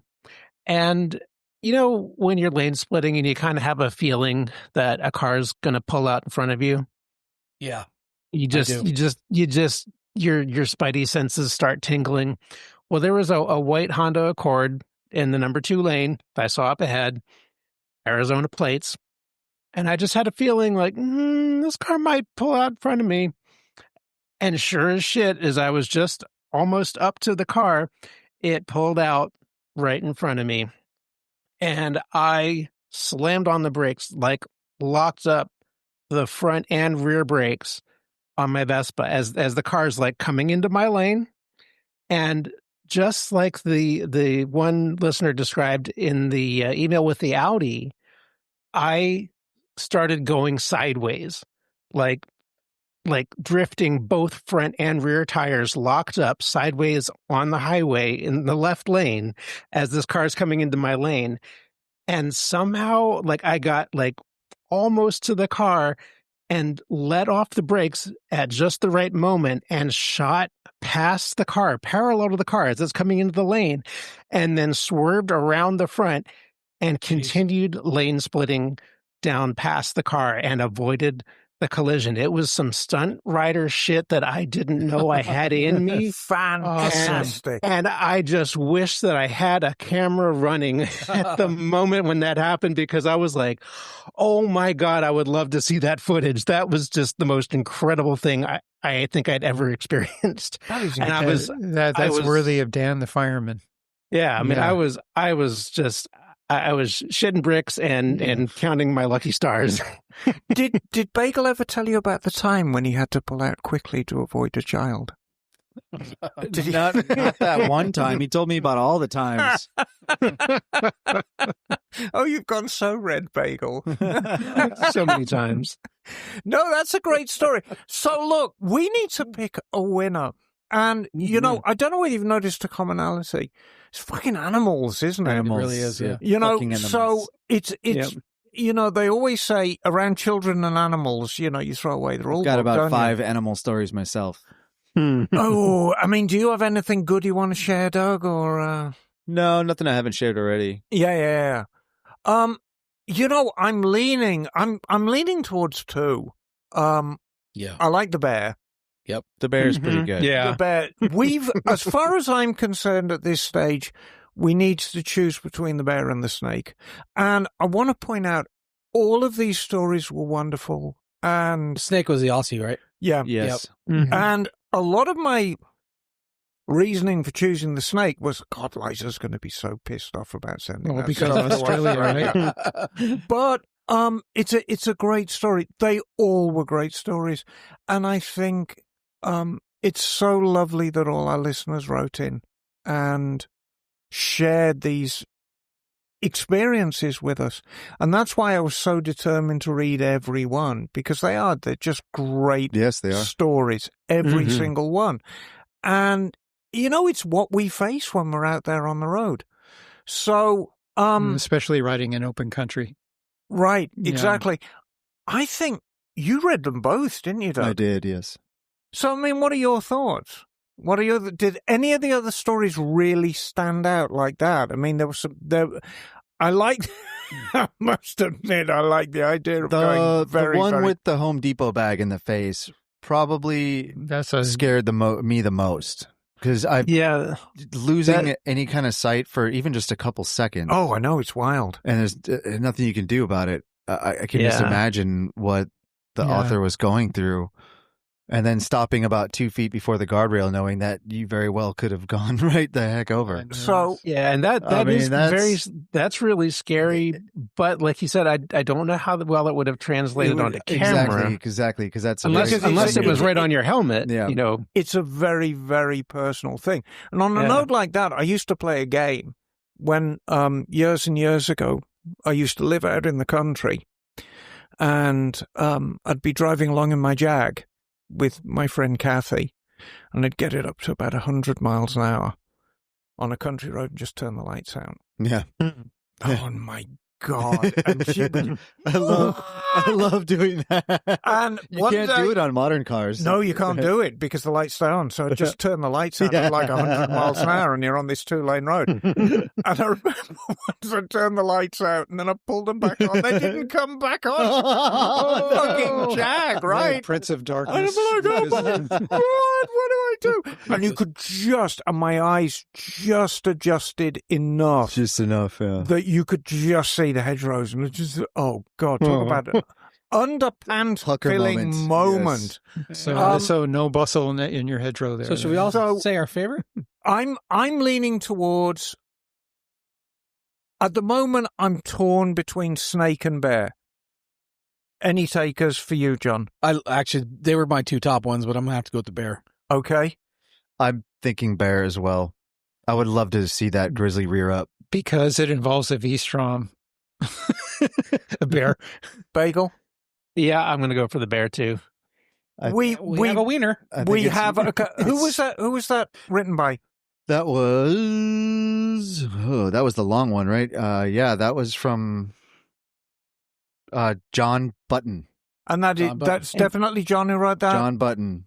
So, John, send your email us your address. Bear Snack Delivery Service. Yep, John. Yes. Congratulations! Congratulations, John. What a fantastic Well written. story!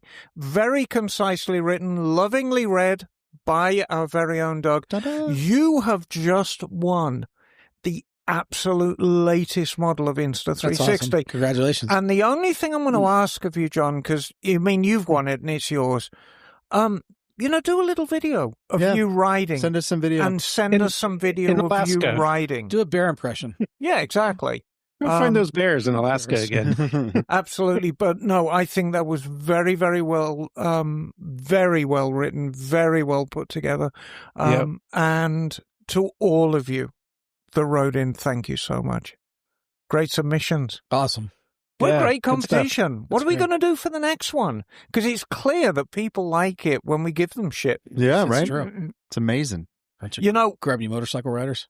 Yeah, well, I think we should get a pair of gloves off of Craigzilla Yeah. and give some of these latest yodeling gloves, because they really are quite something. They're very soft, soft leather, And they've got knuckle protection and inserts in the knuckles, and there's a rub strip on the palm. They're really nice. I bought a pair. yeah.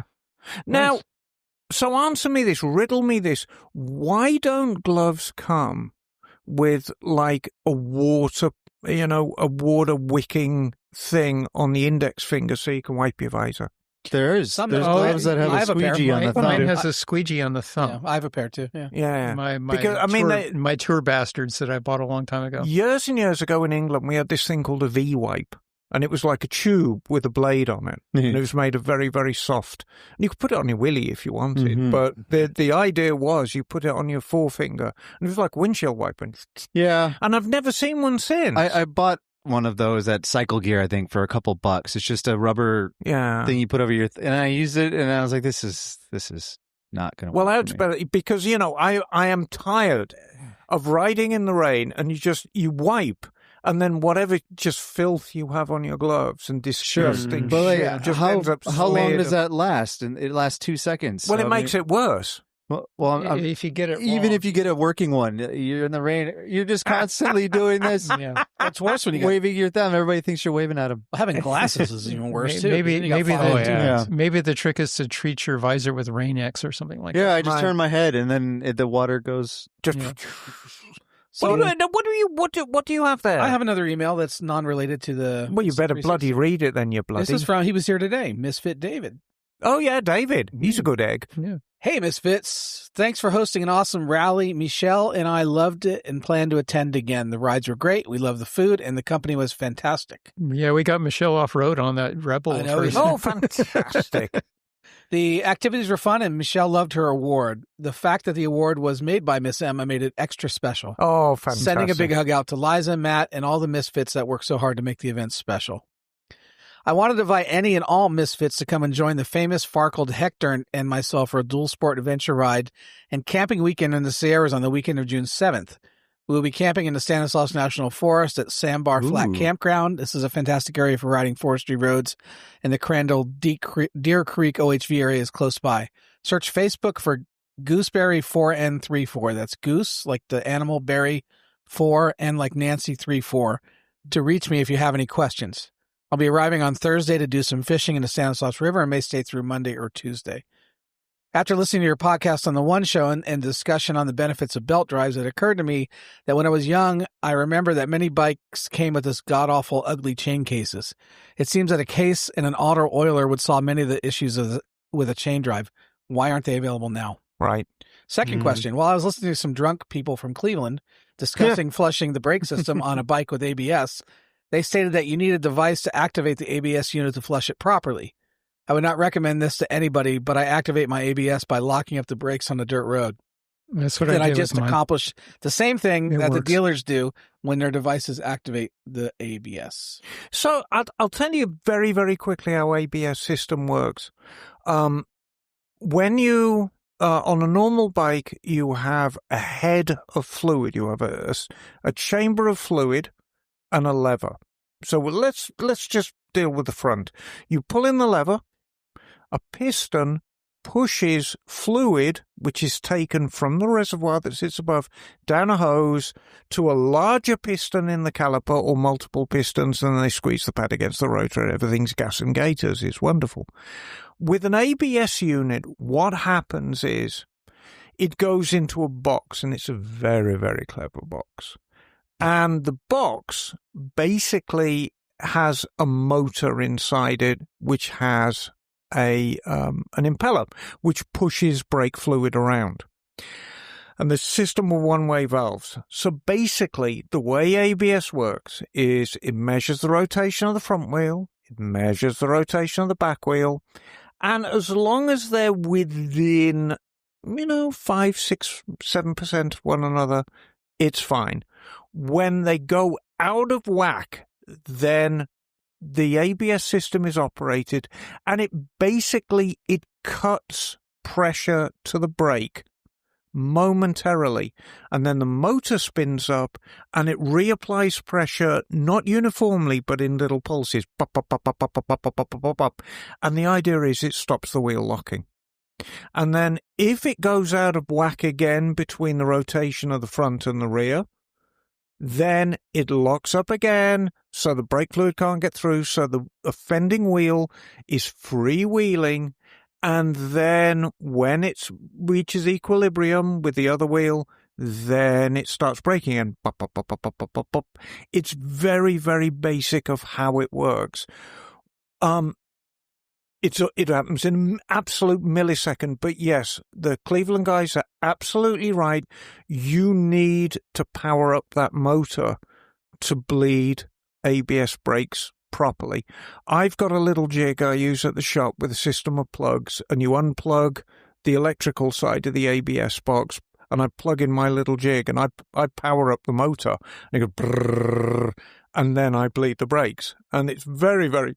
When you're actually powering up the ABS motor, it feels very peculiar when you're bleeding the brakes, but it gets the job done. We can thank aircraft manufacturers for ABS brakes because they were the pioneers. World War II, right?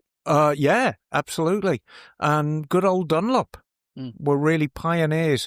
The first production vehicle with ABS brakes. Weren't there like some Fords that had them in the 70s? They were like a mechanical ABS. Well, it predates that. Predates the Fords. I mean, it's one of those quirky cars you'll never get it. Jensen FF. Oh, okay. So Jensen FF was a British coupe, had a big American V8 in it. They started off with 383s and ended up with 440s. And the two-wheel drive was called the Interceptor.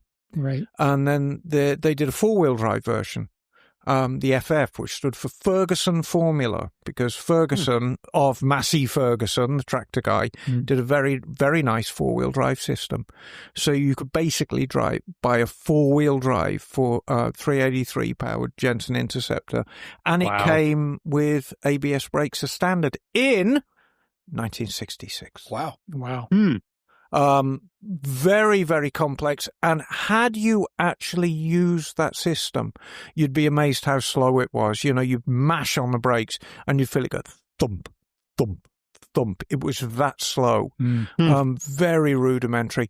But it was based on the aircraft system from the Second World War. Because you can't have Lancaster skidding off a wet runway, can you, darling?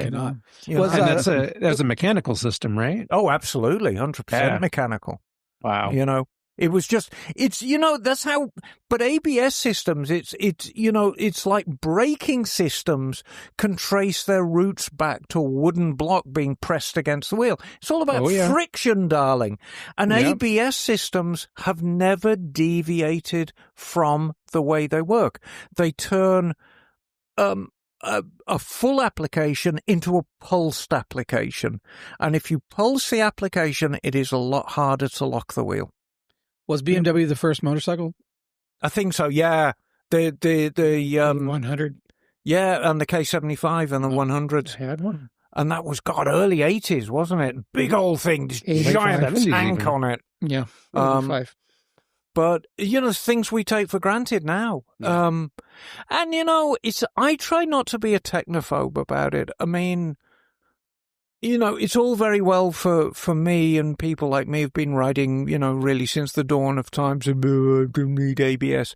But it's so great for newer riders. It is. It really is. And you can go out, you can buy, a Ninja 300 used for $3,000 or $4,000. It's got ABS. It's going to be super safe to ride. It's got great brakes. It's got great handling. It's got great tires.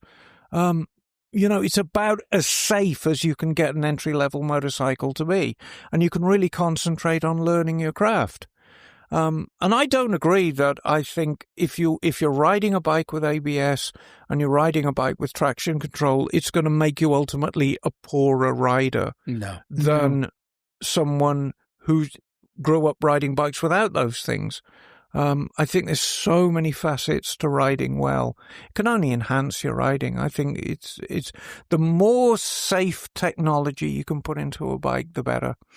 I think it's a good thing to do if you have an ABS bike is to know what it feels like when it engages. Right. Yeah. I encourage everyone to test it. Just nice straight stretch of road. Yeah. Where you've got control over your bike and you're not going to have to swerve or anything like that, and just mash the rear brake as hard as you can. Then you'll feel the pulsing in the lever, and you'll hear the motor, maybe feel it. Yeah, if it's sitting under the tank, you should hear it. You'll hear the motor just power up, and the brake pedal will drop and then rise a little bit, and you'll feel it buzz under your foot. Right. And theoretically, you should come to a nice stop without locking the wheel. Yeah. Theoretically. Right. I mean, some systems are better than others. The Suzuki system, I can quite easily beat. Yeah. As far as stopping distance. Yeah. But the Kawasaki system is very good indeed. Mm. And I think most of the European systems. I will give $1 right now to anybody who can actually tell me what ABS really stands for. And I'll give you a clue, it's not in English. Oh. I know, Bagel. Before you jump in, and I will owe you $1, let's see if anybody else gets it. Ochten, Blagen, Fragen? Oh, God, that's close, isn't it? No, that's Def Leppard. No, it's Anti-Locken Bracken System. Go on, take it, Bagel. Anti-Blockierungssystem. So it's German. Everyone thinks it stands for anti-lock brakes, but there's an L in there. So we go back to the German. It's a dash L. Right, but that's not what it stands for. It's anti-blockiert System. It's German. And blockiert is skid, so it's anti-skid system in German. Right, Bagel? Yep. There you go. Tra-la-la. How about that? Yeah. And that's my top tip for this week. Nice. Anyway, I think that's it for the show. What an exciting I am thrilled that we got to read everything. What's coming up in future weeks? We're going to do a show report. We are going to do a ride report for the Distinguished Gentleman's Ride. And man, it's getting big. You see some of the footage from Europe. We've got the Vampires Motorcycle Rally is coming up, which is going to be absolutely fantastic. June 13th and 14th, camping at Mount Madonna. Nice. And a ride, of course. Riding, camping, and barbecue. All the things. Stupid human tricks, yep. Oh, you doing human tricks again this year? Yeah, we always do. Mystery meat? No, that's Day of the Dead. Oh, that's Day of the Dead, isn't it? You do the mystery meats, but human Human tricks. Stupid human tricks. Stupid human tricks are always fun. So Anybody's, that's you don't have coming to be a up. vampire to come? No, anybody can come. Any bike, any rider. Great. Do you want to hear the most exciting thing ever? Sure. I'm going to be doing a history hole on the Harley-Davidson Sportster. I can't wait for that. Oh, it's Ooh. going to be good, isn't it? Mm-hmm. No. Everybody's going to want to go buy one. I think you should. I think everybody should own a Sportster at some stage in their life. There's one for sale on the on what's that road that takes you over the cliff overlooking Seabright? It's like a 2006. It looks pretty clean for about, I think, $4,800. Oh, that's a lot for a You get it Sportster. cheaper than that. Yeah, you want it felt expensive. Yeah, you want like a $2,000 carburetted Sportster is what you want. Yeah. Now, I'm kind of throwing her under the bus. You know, Liza's bought an electric glide, don't you? I heard that, yeah. It's sitting in Moto Town right now. She bought on a what? An electric glide. It's Really? in need of a It clutch is cable. giant. It's not a dildo glide. No, it's not a dildo. Electro dildo glide. Not an Astro Glide. Not an Astro glide, no. It's George Jetson. No, it's huge. It's so she dropped it off at my place a couple of weeks ago, and she said, "Look, I want you to fix this so when I come back from England, I can ride it around and maybe sell it." I said, "Yeah, sure." Anyway, I haven't done a damn thing to it because I've been busy. So anyway, I stuck it in my lockup in my storage where all the bikes that I don't want to look at go. And I thought, Liza's coming back tomorrow. So I thought this morning, when I'm done with the museum, I'll put it on the back of the truck and I can leave it on the back of the truck. And then when I go to work in the morning, I'll think, oh, I've got to fix the electric glide. And this fucking thing is so heavy. I couldn't even get it properly on the back of my truck. I couldn't get it. Because I've got all the wheel chocks. Sure. I couldn't even get it in a wheel chock. What's wrong with the bike?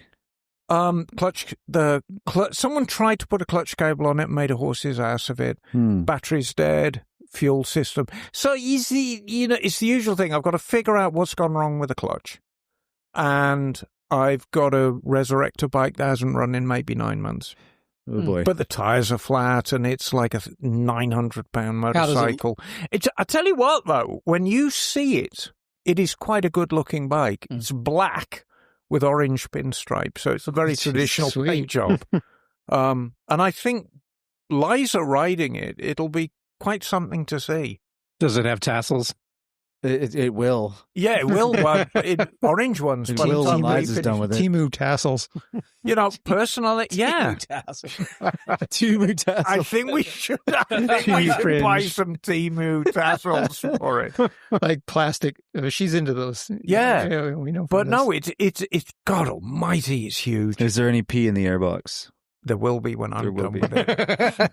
Yeah, there will be because you got to add the pee. You gotta add haven't the you? pee. Added pee. I'll take this off your hands for $500. It's got pee in the airbox. Yeah, but I think the point I'm making is she bought it very, very cheaply. Yeah. Because the used market for bikes right now it's interesting It's to soft. say the least. It's What's that bike worth ready to go and safe? Well, when she dropped it off, she said, I'm going to flip this. And I'm like, God, that is actually quite a good-looking bike, Liza. I think you're going to do quite well with it. And then I looked at the mileage, and it's done like 80,000 miles.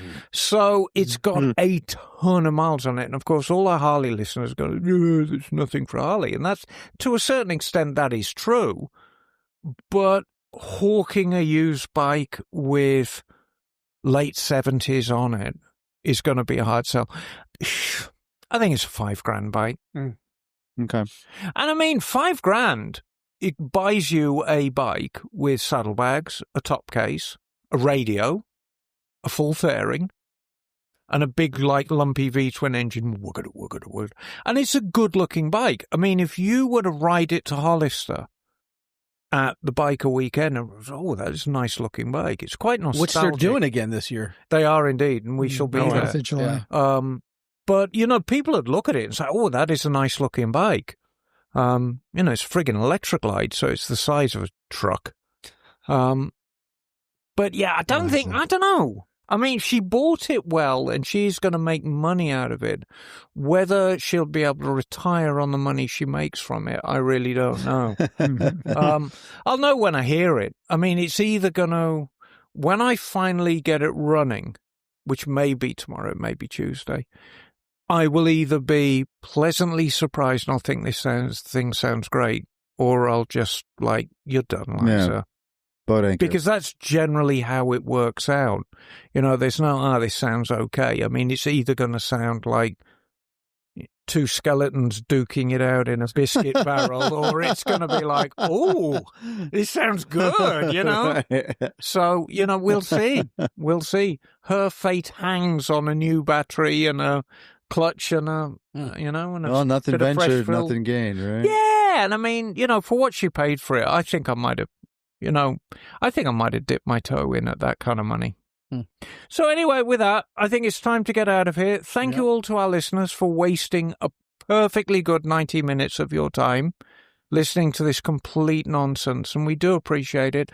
As always, our Patreon subscribers who are the best, finest specimens of humanity known to man. So thank you all for what you do. But if nobody has anything to add, I think it's time we got out of here. So this is Emma Darling, Stumpy John, and Douglas. It's Neil. Bagel. and we're out of here. Cool.